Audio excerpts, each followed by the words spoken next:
I was sitting in my doctor's waiting room, flipping through an old magazine, when my phone buzzed. It was my daughter, Claire. But the voice on the other end wasn't the one I knew. It was cold, distant, almost mechanical. "Mom, Daniel and I are flying to Australia tomorrow. I've already sold your cottage and your car. We needed the funds. I'll call you when we land." Click. 42 years of raising her. 42 years of sacrifices, late nights, packed lunches, and scraped together tuition payments. And just like that, she hung up, discarded me like an expired coupon. But here's the thing. I didn't cry. I didn't panic. I smiled. Because there was something Claire didn't know. Something her father made sure she would never know until the right moment. My name is Margaret Caldwell.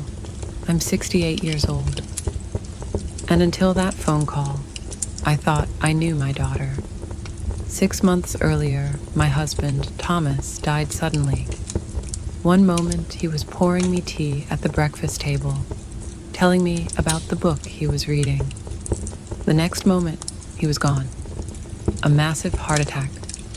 No warning, no goodbye, just silence.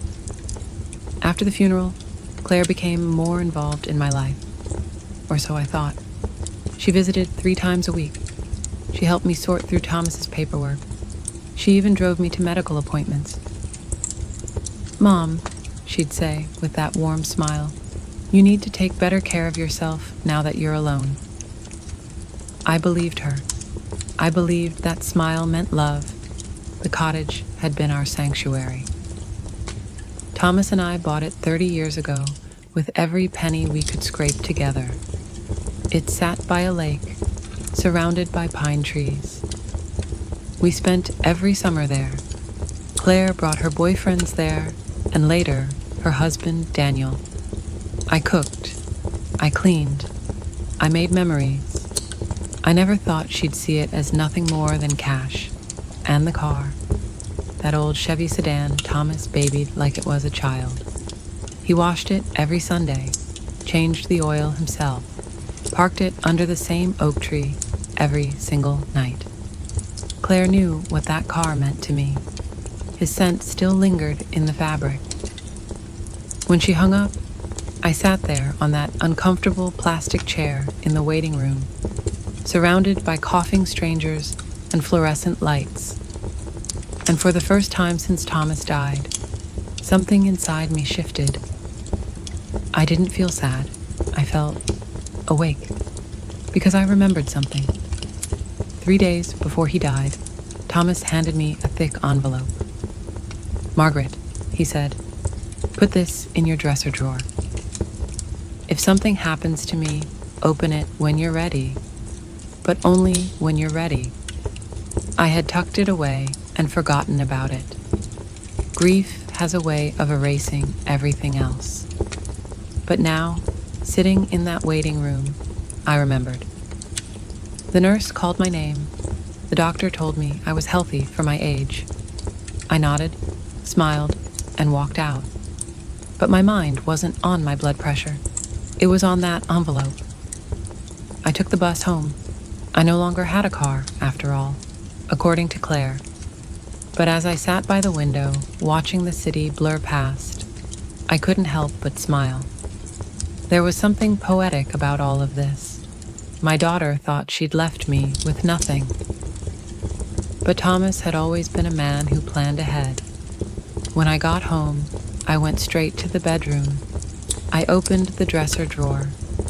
There it was. The envelope. My hands trembled as I picked it up. I could feel thick documents inside. I sat on the bed we'd shared for 4 decades and opened it slowly. What I found inside changed everything. There were legal documents, property deeds, bank certificates, and a letter written in Thomas's careful handwriting. "My dearest Margaret," it began. "If you're reading this, I'm gone. Forgive me for keeping secrets, but I wanted to protect you from worry. Over the years, I invested our savings carefully. We don't just own the cottage, we own 6 other properties, including the apartment complex where Claire and Daniel live. We also own shares in 3 companies worth more than you can imagine. You're wealthy, my love. You always were in spirit. Now you are on paper, too. My hands shook as I flipped through the documents. Deeds to houses across the city, a downtown loft, a small inn by the coast, and yes, the 22-unit apartment building where my daughter lived. Thomas had been a city bus driver for 38 years, but apparently he'd also been a silent investor. Every dollar we saved, he'd multiplied, and I never knew. In the letter, he explained why.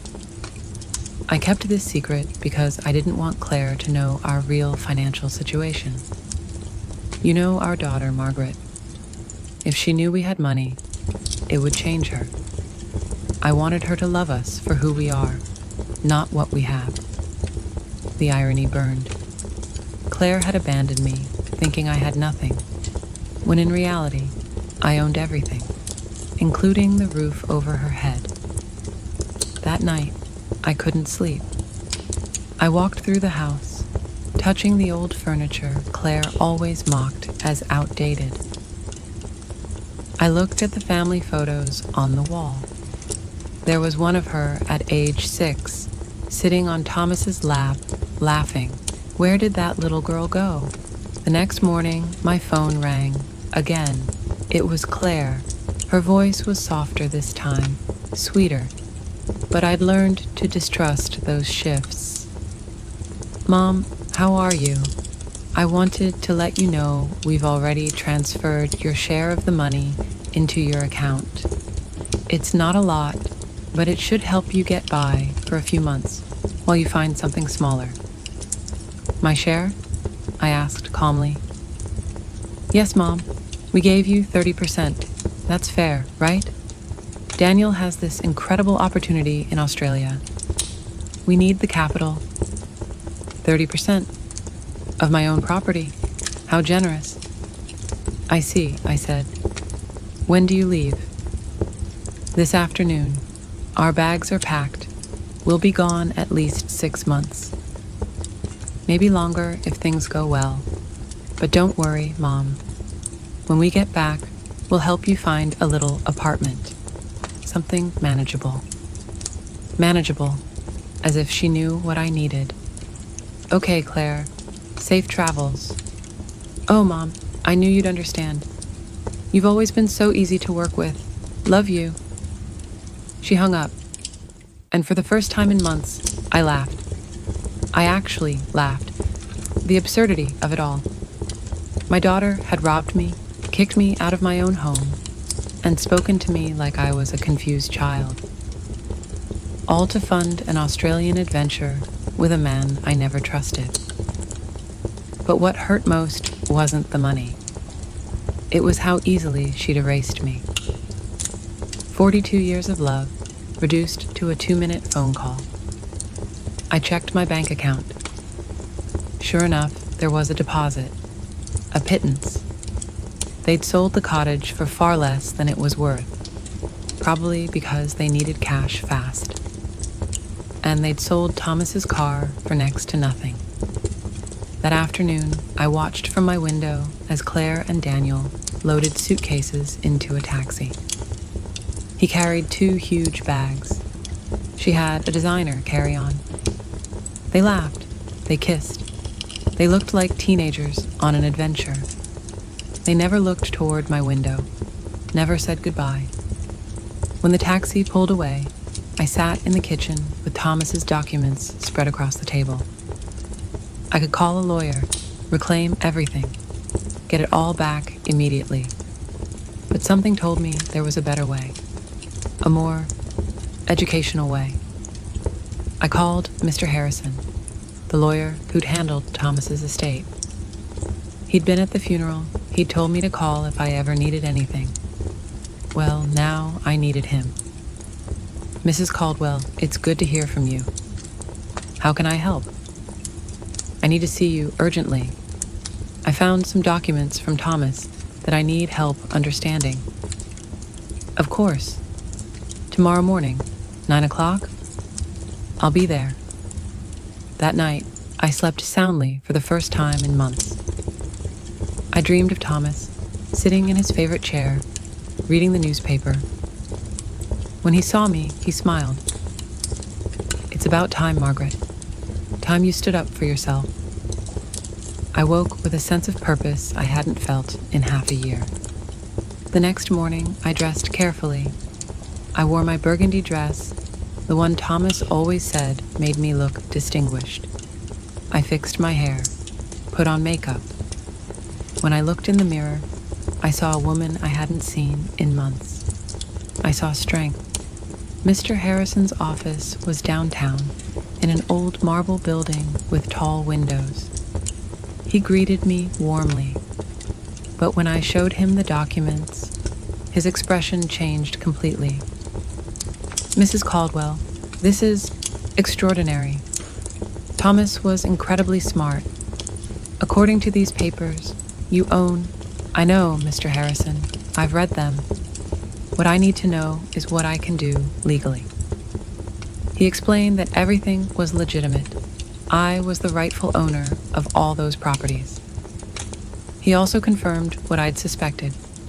The sale of the cottage was illegal. Claire had no authority to sell it. We can get the cottage back immediately, Mrs. Caldwell, and we can pursue legal action against your daughter for fraud. No, I said firmly. No legal action. I want to do this differently. I want everything kept secret for now. Can you help me? He looked curious, but nodded. Of course. What do you need? I need you to quietly reverse the fraudulent sale and get the cottage back. I need you to help me take direct control of all my properties, especially the apartment building where my daughter lives. And Mr. Harrison, I need no one to know I'm behind any of this. At least, not yet. Understood. It will take a few weeks, but it's completely feasible. Perfect. When I left his office, I felt like I'd woken from a long sleep.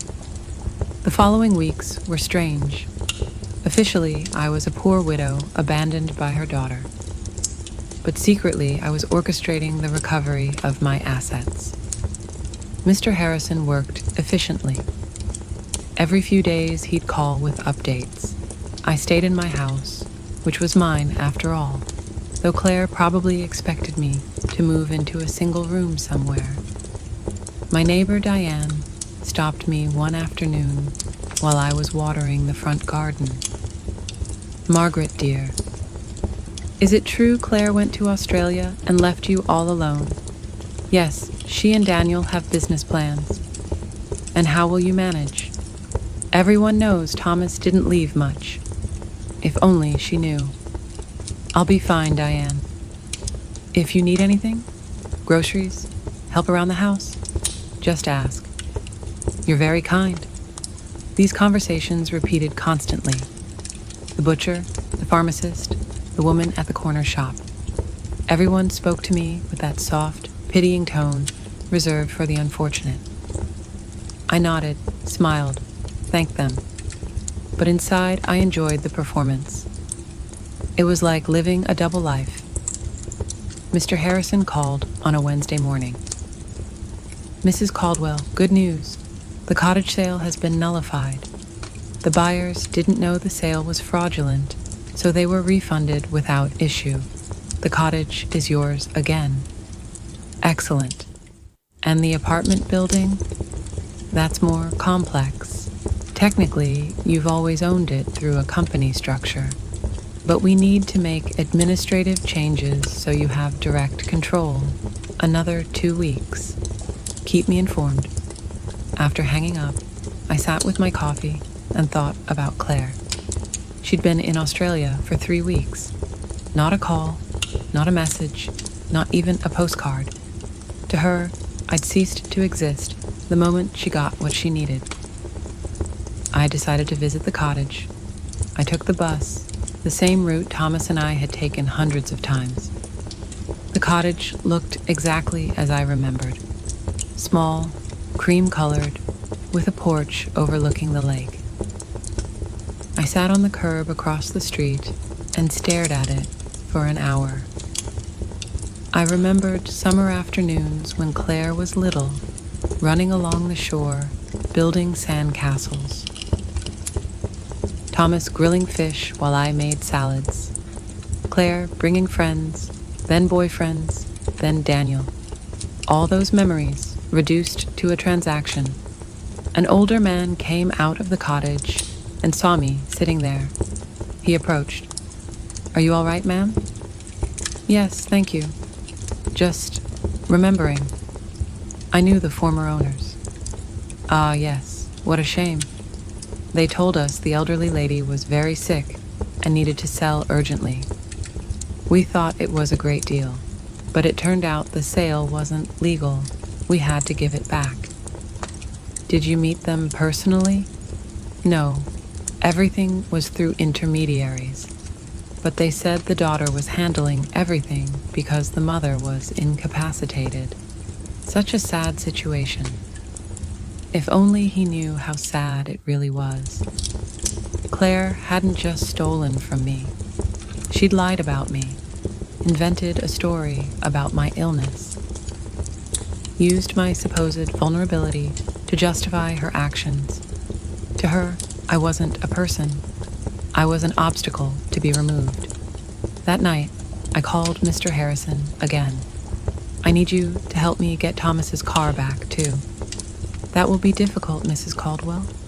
The car was in your name, but your daughter had power of attorney that allowed her to sell it." "How is that possible?" "You signed it a few months ago after your husband's death. Don't you remember?" Then it hit me. The papers Claire brought me, claiming they were for funeral arrangements. I'd been so consumed by grief that I'd signed without reading. How naive I'd been. "Is there any way to get it back?" "We can try, but we'd need to prove you signed under deception or duress." "Let's do it. I want everything back." Over the next few weeks, I developed a routine. Mornings, I was the poor widow everyone knew. I'd shop for groceries, chat with neighbors, maintain appearances. But afternoons, I became a businesswoman. I studied Thomas's documents, talked to Mr. Harrison, planned my next moves. I learned things about finance I never thought I'd need to know. Thomas had been brilliant. Every investment carefully calculated. I also discovered that Daniel had massive debts. He'd taken out loans using their apartment as collateral, not knowing he wasn't the real owner. When the banks figured this out, he'd be in serious trouble. Mr. Harrison called one Friday. "Mrs. Caldwell, all the paperwork is complete.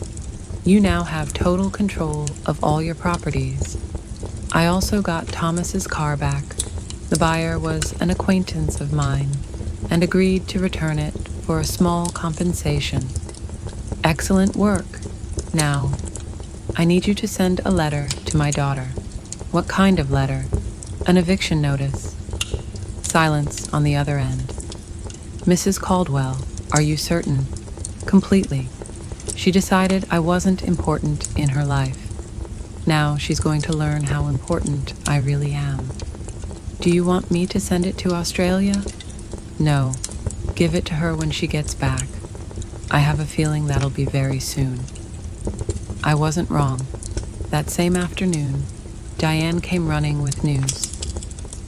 "Margaret, did you know Daniel is in trouble with the bank? My brother-in-law works there. They're investigating loans he took using the apartment as collateral, but it turns out it's not his." "Really?" "Yes. And apparently Claire didn't know anything. They're saying she'll have to come back to sort out the mess." "Perfect. Everything was unfolding exactly as I'd expected.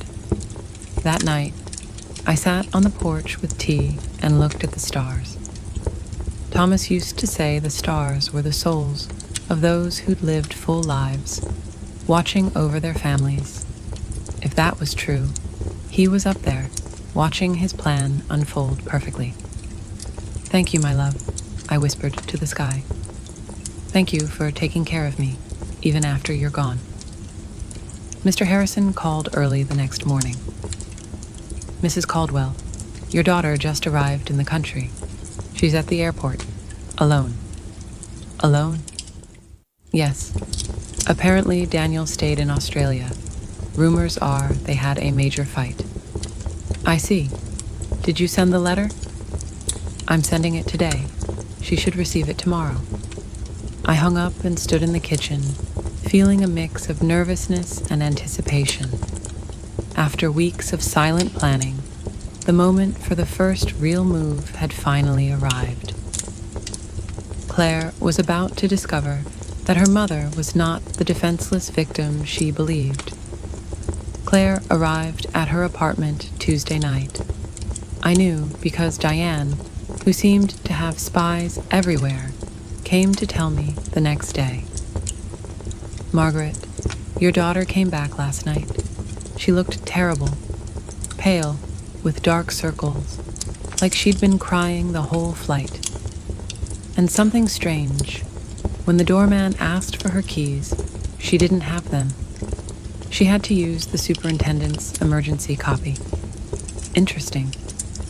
Daniel had the keys, which meant he'd probably decided not to come back. Or Claire had discovered something and fled. Either way, my daughter was back, and soon she'd receive my little welcome gift. Mr. Harrison called that afternoon. "Mrs. Caldwell, the letter was delivered an hour ago. The doorman confirmed your daughter received it personally. Perfect. How long did we give her? 30 days to vacate, per legal standards. Good." That night, I couldn't sleep. I stayed awake, imagining Claire's face when she read the letter.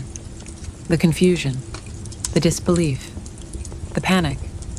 She'd probably think it was a scam. But when she called to verify, she'd discover it was completely legitimate. The next morning, my phone rang at 8 o'clock. It was Claire. Her voice sounded frantic. Mom, I need to talk to you urgently." "Good morning, sweetheart. How was Australia?" "Mom, I don't have time for that.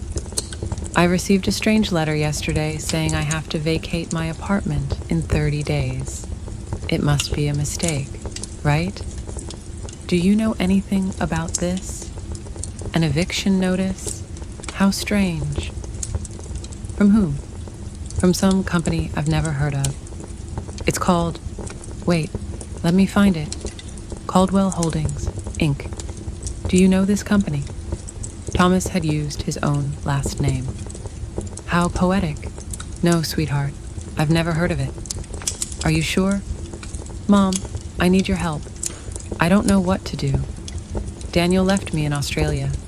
He ran off with another woman, and now I come back to this. I don't understand what's happening." There it was. Daniel had abandoned her, probably when the money ran out, or when he realized the legal trouble was worse than he thought. Poor Claire. She'd sacrificed her family for a worthless man. "I'm so sorry, honey.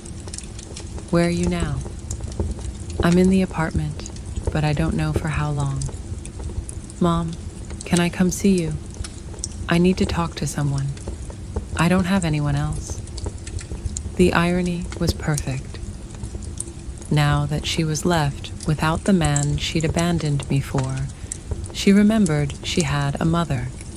"Of course, sweetheart. Come over whenever you want. I'm on my way." I hung up and looked at myself in the mirror. I had to be perfect for this performance. I put on my most conservative gray dress, tied my hair in a simple bun, and practiced my expression of worried but resigned mother. When Claire arrived, she'd see exactly what she expected: a poor, vulnerable widow who'd been abandoned by her own daughter. Claire arrived an hour later. When I opened the door, I was shocked at how bad she looked. She'd lost weight, deep circles under her eyes, her expensive clothes wrinkled and unkempt, eyes red from crying. "Mom," she said. For a moment, I thought she'd hug me, but she stopped, as if suddenly remembering how things had ended between us. "Come in, honey. Coffee?" "Yes, please." We sat in the kitchen at the same table where I'd read Thomas's documents weeks ago.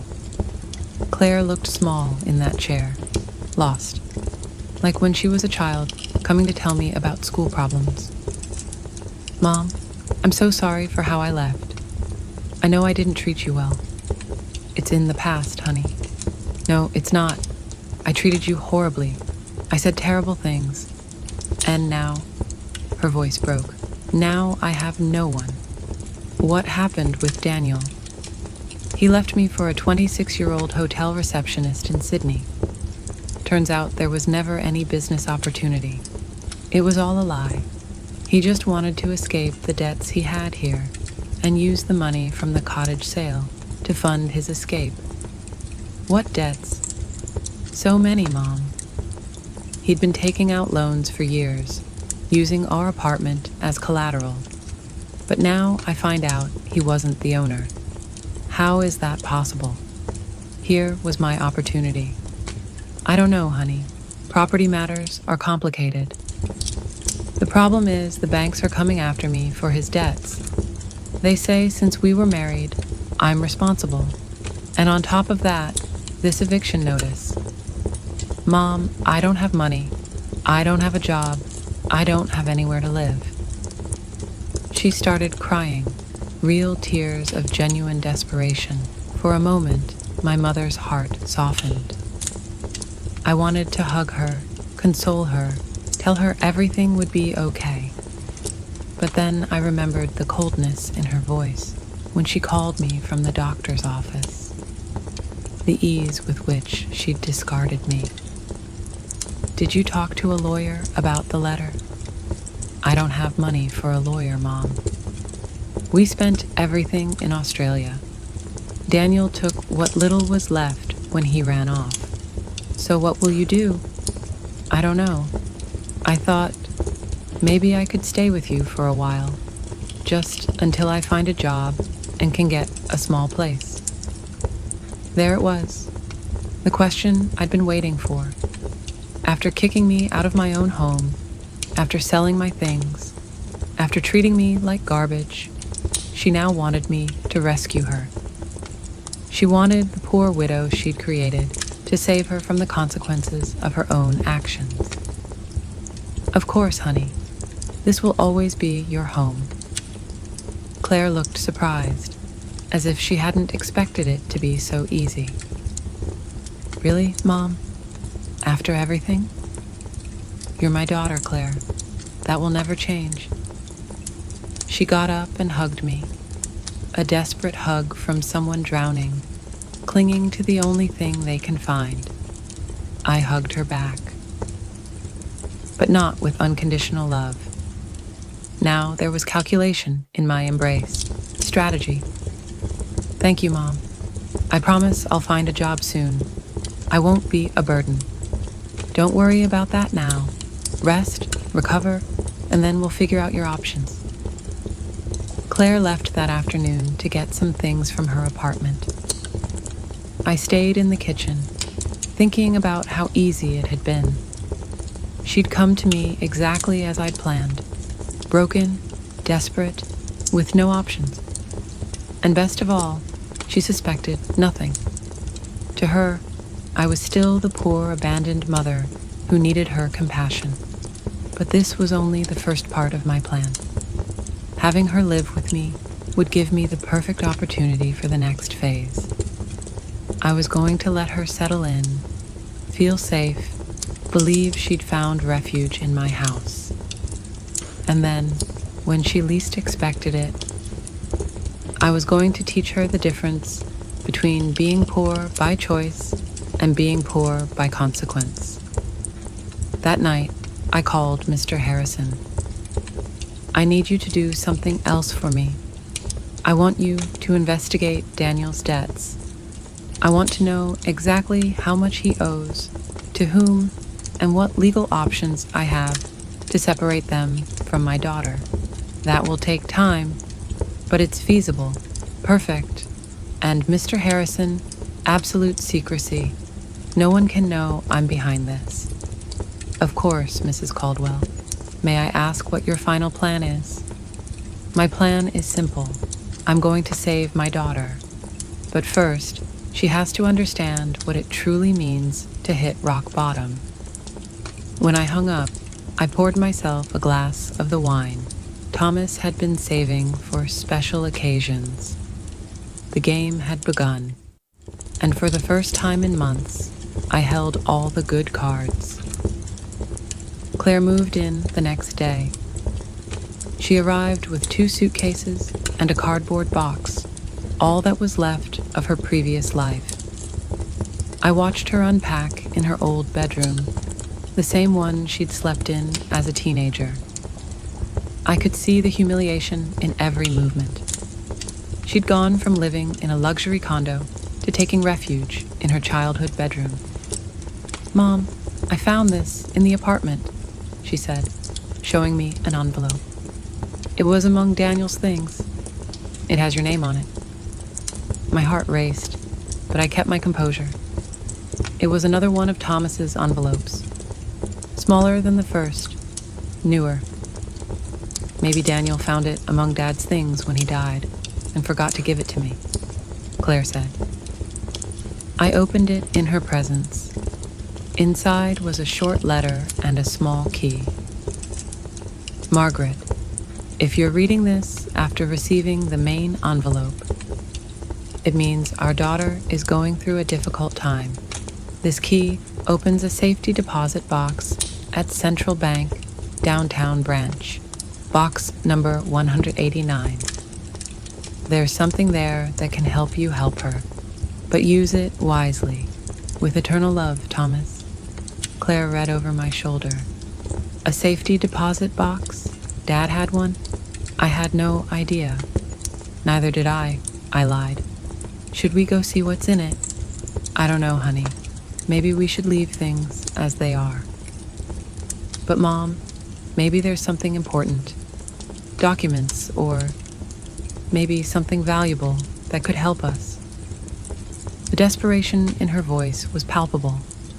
Claire was clinging to any possibility of finding a way out, and I was going to let her cling a little longer. "Okay," I said after a calculated pause. "We can go tomorrow." That night, Claire cooked dinner, trying to be useful. But the food tasted of guilt and desperation. She told me more about Australia, and each story was worse than the last. Daniel lied about everything, Mom. Not just the business, but the debts, too.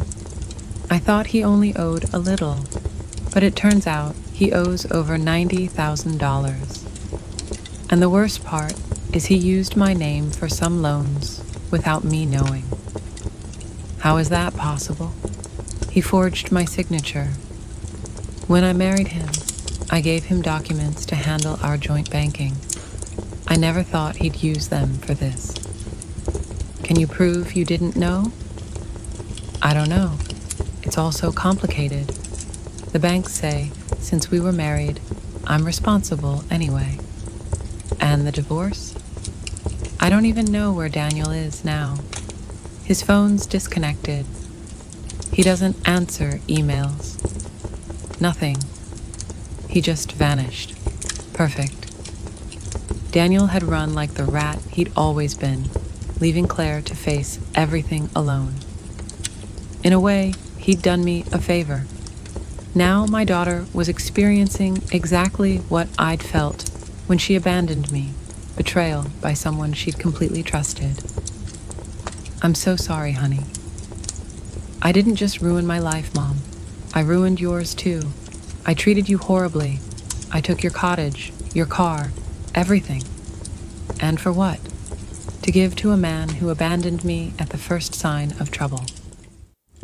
It was tempting to tell her I'd seen the signs from the beginning, that I'd tried to warn her, that Daniel never seemed trustworthy, but that would break my facade.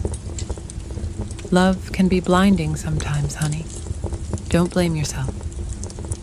The next day, we went to the bank. Claire was nervous, hopeful.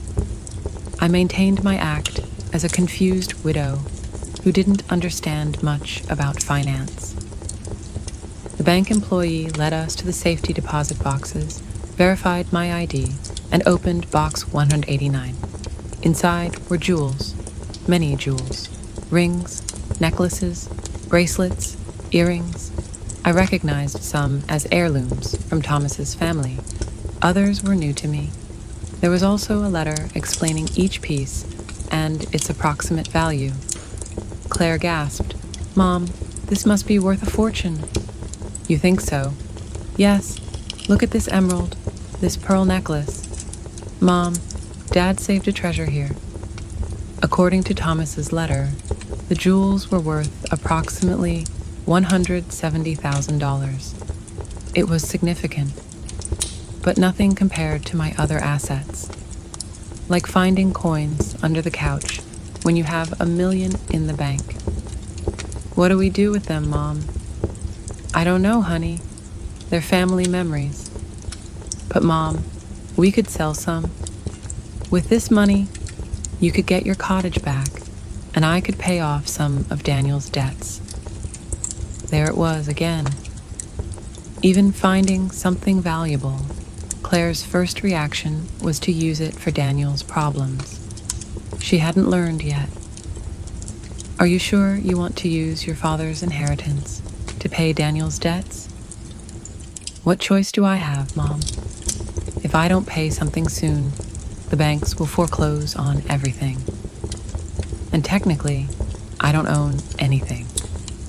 Everything was in Daniel's name." We took the jewels home.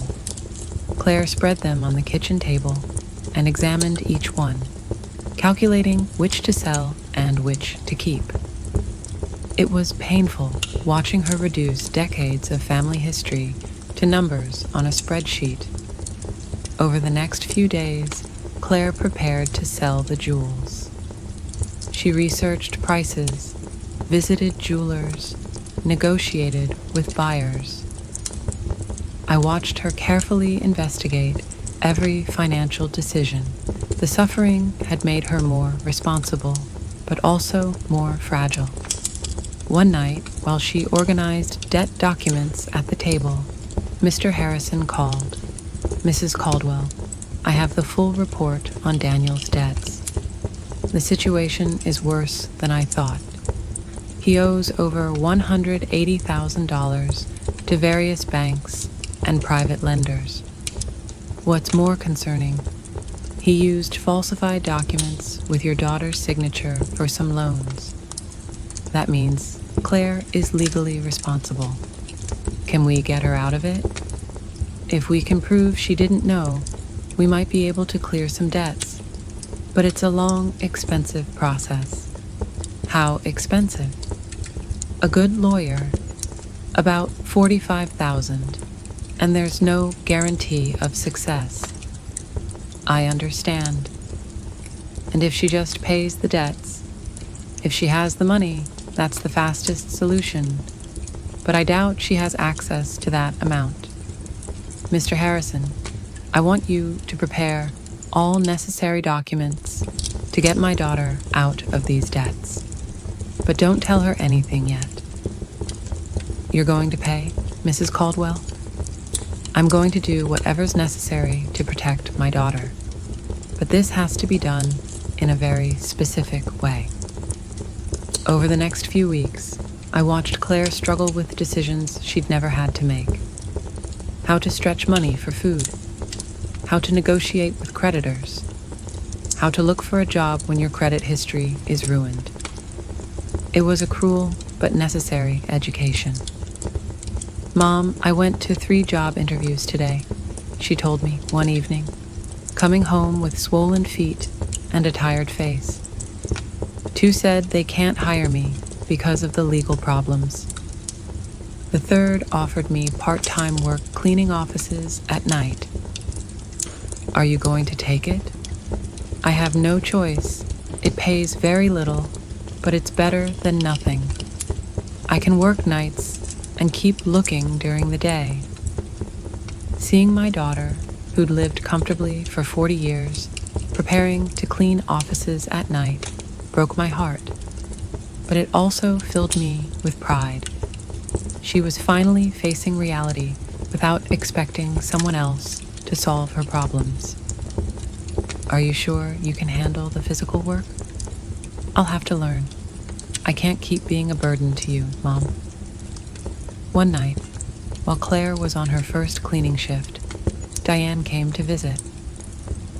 "Margaret, I have to ask, did you know Claire was going to come back like this?" "What do you mean?" "When she left, she seemed so confident, so arrogant. Talked about the great life she'd have in Australia, and now she's back, completely broken, working a cleaning job." "Life takes many turns, Diane." "Yes, but there's something else. I've been watching Claire these days. She looks different. Not just sad, but humble. Like she learned something important." Diane had always been perceptive. "What do you think she learned?" "I think she learned the value of things she'd taken for granted, like having a mother who loves her unconditionally." "Maybe. When Claire left and treated you so badly, many of us thought you'd never forgive her. But here you are, taking care of her again." "She's my daughter, Diane." "Yes, but not every mother would do what you're doing." If Diane only knew the complete truth. That night, when Claire returned from work, I saw her arrive tired, but with a new dignity. She'd earned those few dollars with her own effort, and that meant something. "How was your first day?" "Hard, but not as bad as I thought. The other ladies helped me a lot. One of them, Mrs. Chen, taught me tricks to clean more efficiently." "Mrs. Chen?" "Yes. She's 58 and has been cleaning offices for 18 years. She started after her husband left her with 3 small children. She says it's not the job she dreamed of, but it gave her independence and dignity. She sounds wise." "She is. She said something that made me think. She told me there are 2 types of people who end up doing this job. Those who never had opportunities, and those who ruined the opportunities they did have." She asked which group I was in. "What did you tell her?" "The truth. That I had every opportunity in the world. A family that loved me, a stable home, an inheritance, and I ruined it all following a worthless man." "What did she say?" She laughed and said, "Well, honey, at least you know exactly why you're here. That puts you 1 step ahead of most people." Claire sat with me at the table. "Mom, I want you to know something. These past few weeks have been the hardest of my life, but also the most important. Why? Because I finally understand what really matters. It's not money. It's not luxury apartments. It's having people who genuinely love you, who are there when everything falls apart." "Claire, no, let me finish. You have every right to hate me for what I did. I abandoned you when you needed me most. I took everything Dad left you. I treated you like you were a nuisance. And now I'm here again, expecting you to forgive me and take care of me. I already forgave you, honey. But I haven't forgiven myself, and I won't until I prove I've truly changed, that I've learned from my mistakes. Mr. Harrison called the next morning. Mrs. Caldwell, excellent news. The legal process is almost complete. We can get your daughter out of all of Daniel's debts. It was time. After weeks of watching Claire struggle, work, and reflect on her mistakes, the moment had finally arrived to show her she'd never been alone, that she'd always had someone quietly watching over her. Mr. Harrison, I want you to organize a meeting. It's time for my daughter to know the whole truth.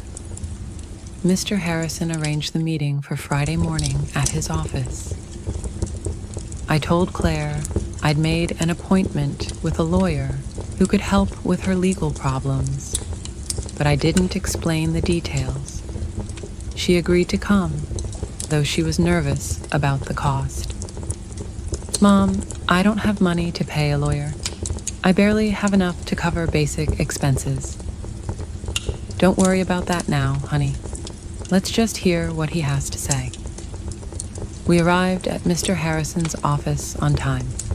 Claire had dressed in her best clothes, which now looked too big on her thinner body. She was nervous, wringing her hands, expecting another piece of bad news. Miss Caldwell, thank you for coming. Mr. Harrison greeted us with his professional smile. Thank you for seeing us, Claire replied. Though I should warn you, my financial situation is very complicated, and I probably can't afford high fees. That's exactly what we're going to discuss, Mr. Harrison said, exchanging a look with me. But first, I need you to review these documents. He handed Claire a thick folder. She opened it and began reading, her expression gradually changing from confusion to surprise. I don't understand. These documents say Daniel forged my signature, that there's evidence of fraud, that I'm not responsible for the debts. That's correct. We've been investigating your case for the past few weeks. We found enough evidence to prove you were a victim of identity fraud. But how is that possible? Who paid for this investigation? I don't have money for this. Mr. Harrison looked at me. It was my moment. Claire, there's something I need to tell you. What, Mom? I took a deep breath. After weeks of acting, I was finally going to reveal the truth. Your father left me more than you knew. Much more. What do you mean? Mr. Harrison, show her the other documents. He took out a second folder and handed it to Claire. This time, the documents were property deeds, bank statements, investment certificates. The entire fortune Thomas had built in secret. Claire read in silence for several minutes. Her face went through a complete range of emotions: confusion, disbelief, shock, and finally, comprehension. Mom, this says you're the owner of the building where I lived. Yes. And that you have other properties, bank accounts, investments. Yes. This means when I sold the cottage, it was your cottage. The sale was fraudulent. I already got it back. Claire stared at the papers, trying to process the information. How long have you known this? Since the day you called me from the doctor's office. You knew all this when I came back from Australia, asking for help. Yes. You knew you could solve all my problems when you saw me crying every night. Yes. There was a long, tense silence. Claire closed the folders and looked directly into my eyes. Why, Mom? Why did you let me suffer when you could have helped me? This was the question I'd been waiting for, because you needed to learn something you couldn't learn any other way. What? You needed to learn the value of the things you'd lost, the value of family, of respect, of responsibility. When you abandoned me, it wasn't just money you took. It was dignity, It was love. It was trust. Claire started to cry. But these weren't tears of self-pity like before. They were tears of deep understanding. I abandoned you when you needed me most. Yes, I treated you like garbage. Yes, and you saved me anyway. Yes, but not in the way you expected. I didn't save you by giving you money so you could keep making the same mistakes. I saved you by letting you hit rock bottom so you could learn to save yourself. Mr. Harrison discreetly intervened. Miss Caldwell, your mother has paid all legal expenses to free you from Daniel's debts. She's also recovered all properties that were sold fraudulently. You're completely free of legal problems. And the cleaning job I got? Claire asked. You can quit if you want, I said, but I hope you don't. Why? Because that job is teaching you something you never learned when everything was easy. It's teaching you the value of your own effort, the dignity of honest work, the importance of valuing every dollar you earn. Claire wiped her tears and looked at me with an expression I hadn't seen in years. It wasn't the look of a daughter who needs her mother. It was the look of a grown woman who respects another woman. Do you forgive me, Mom? I forgave you a long time ago, honey. The question is, can you forgive yourself?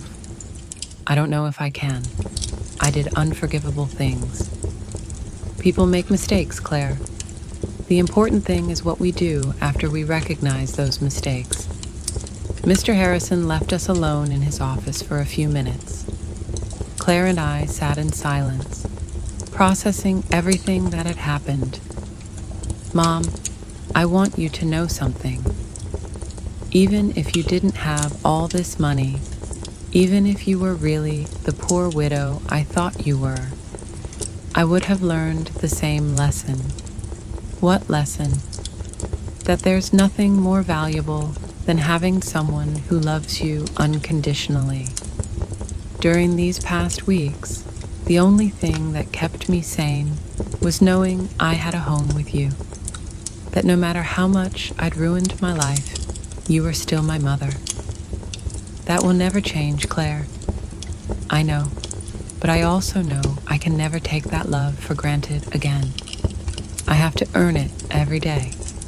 With respect, with gratitude, with actions, not just words.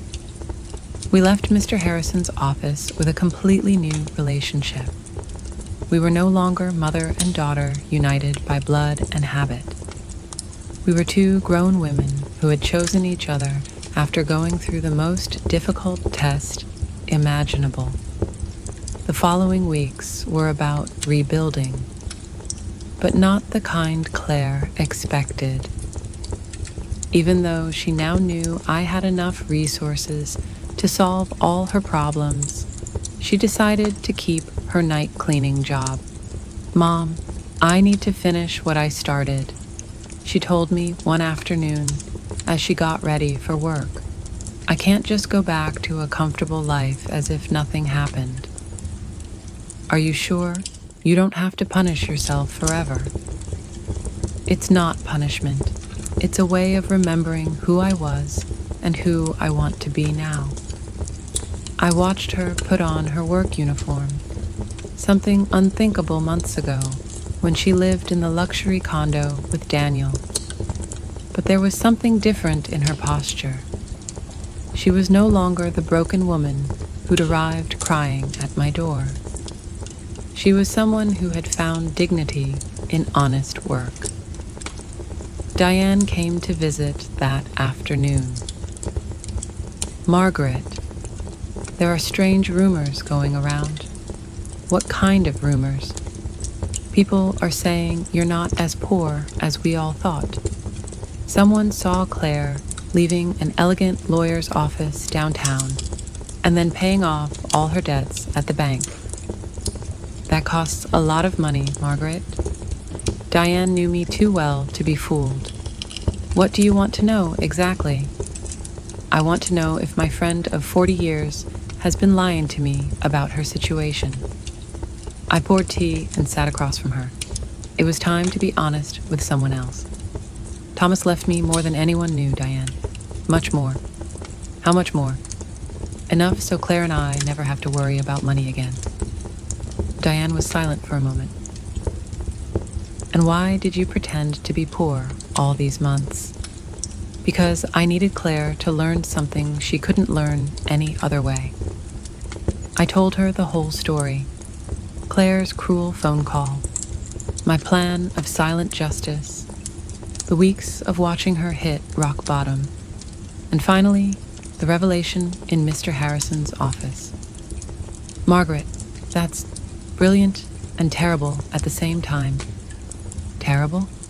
Yes, because you let your own daughter suffer when you could have helped her immediately. But also brilliant, because I understand why you did it. Claire needed to learn the value of what she'd lost. If you'd simply given her money to solve her problems, she would have learned that there's always someone to rescue her from bad decisions. Exactly. But didn't it hurt you to see her suffer?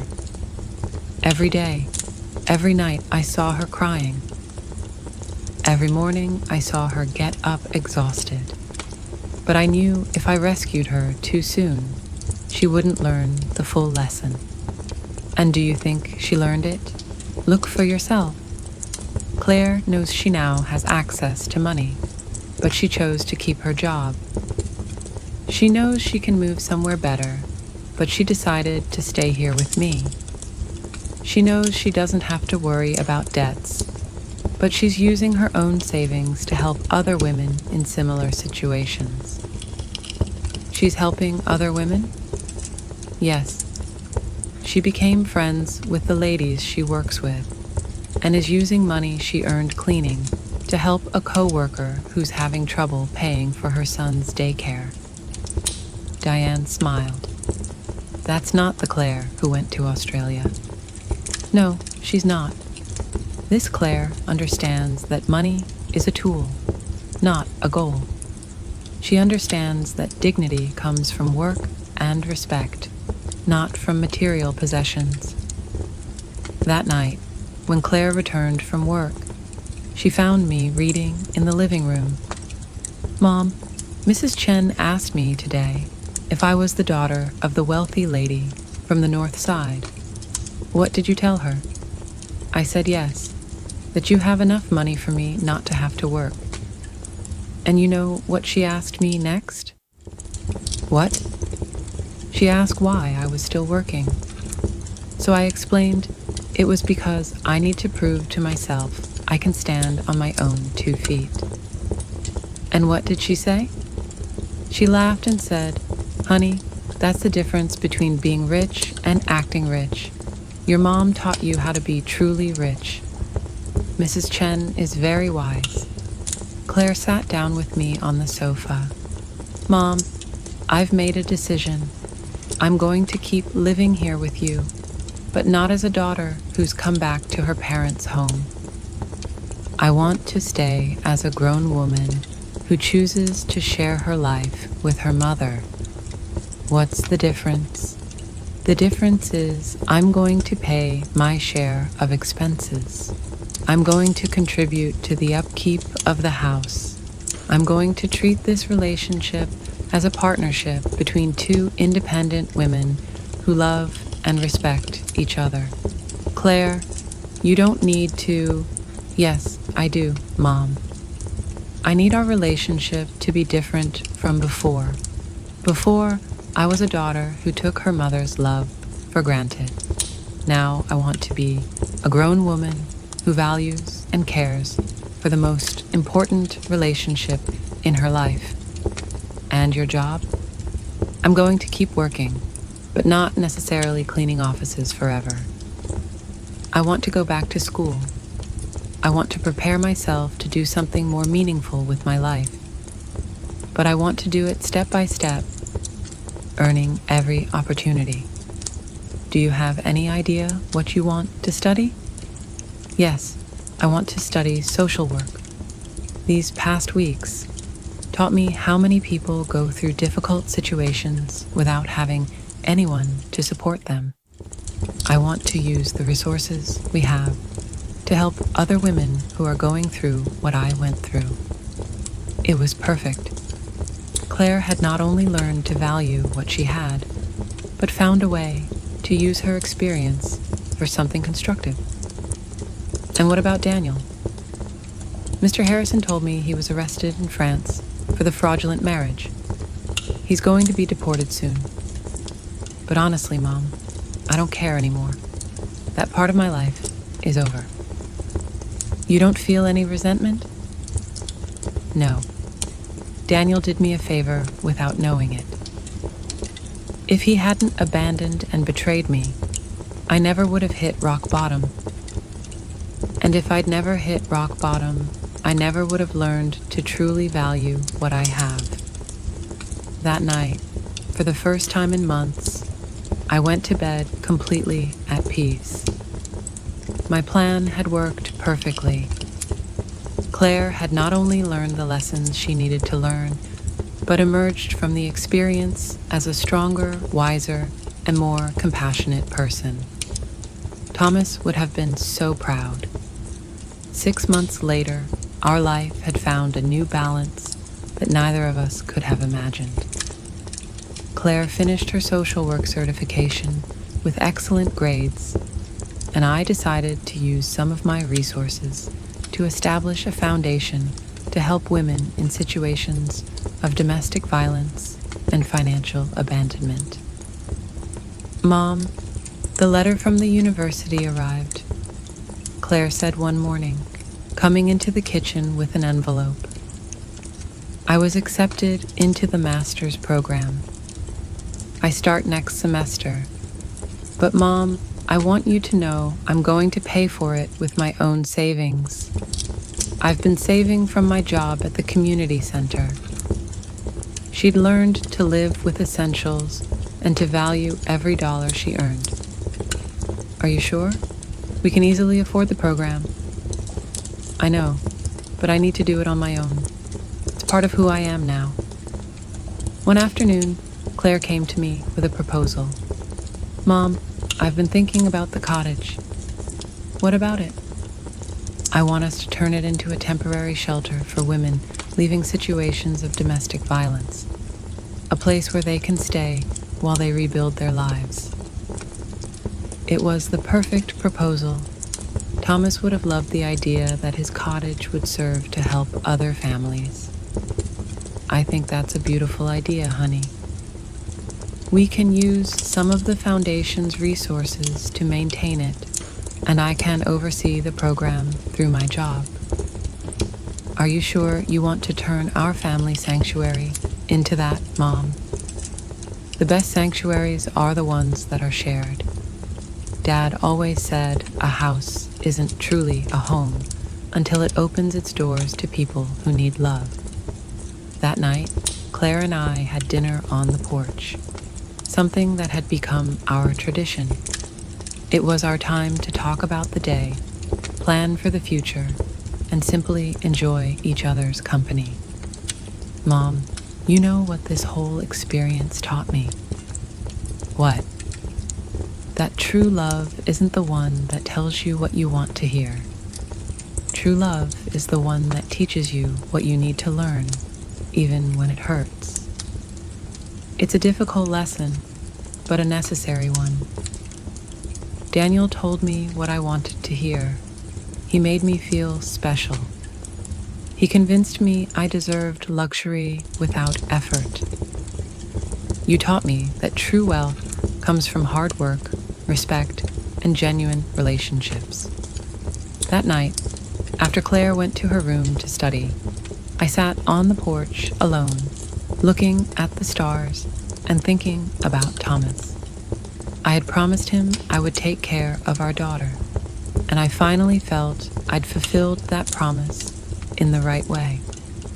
I hadn't taken care of her by giving her money when she needed it. I'd taken care of her by teaching her to take care of herself. I hadn't saved her by solving her problems.